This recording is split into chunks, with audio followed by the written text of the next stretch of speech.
As tasks become increasingly complex, it requires a team approach. Several years back, many corporations selling complex products had to go to team selling. It was no longer a single salesperson making the sale, as you needed a financial person on the team. You needed perhaps a hardware and software program on the team for the salesperson to wrap up the whole sale.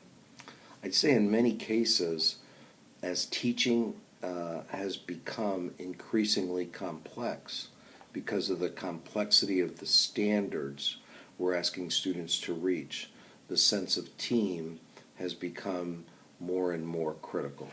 I believe that complexity is now causing us to look at cross-curricular teams in order for students to meet many of the 21st century skills.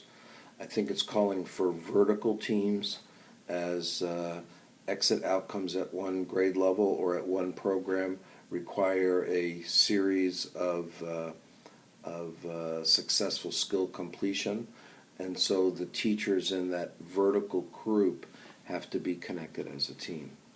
And I think one of the most critical teams that many systems are missing yet today is the connection of a team from one school in the district to the next. So for example, there's really no way that a high school can achieve the standards it's set out to do if it isn't working as a team member with ascending middle school. And same for the elementary schools into the middle school. The complexity of what we're asking students to achieve raises the complexity of the task we've given the teacher, and I believe that's what requires teams.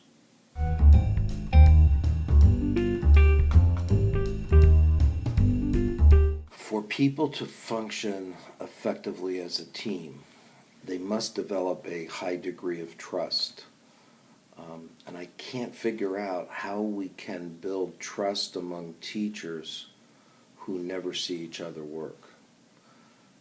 In many places today, teachers are being held accountable for student achievement as part of the teacher's evaluation. And the work that other teachers have done and are doing with that student impact the student's success with the teacher. So if students are going to leave my classroom for a pull-out program, if teachers are going to team in the delivery of our content to students, I really have to have a confidence in what's happening when my students are working with another teacher. I think it's critical that teachers are in each other's classrooms and see each other work. It's certainly critical that teachers see the student work products that students are completing and achieving as they work with their colleagues.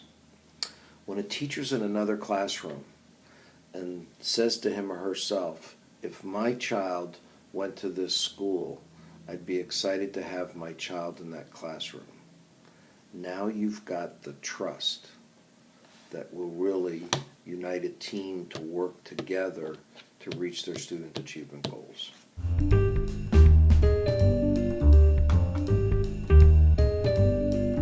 That's the spot that makes teaming critical and essential.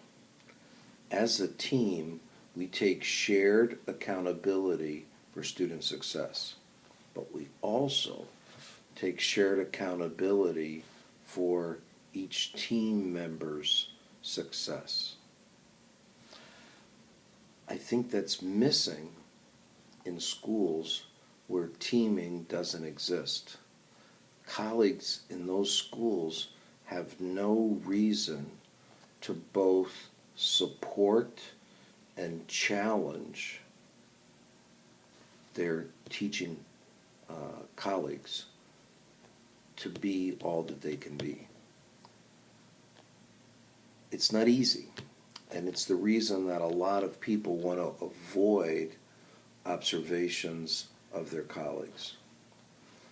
But if we can bring the conversation back to the fact that all of us are accountable for the student achievement of all the students that are members of that team, then the willingness to point out to a colleague strategies or the need for greater student achievement, I think become critical.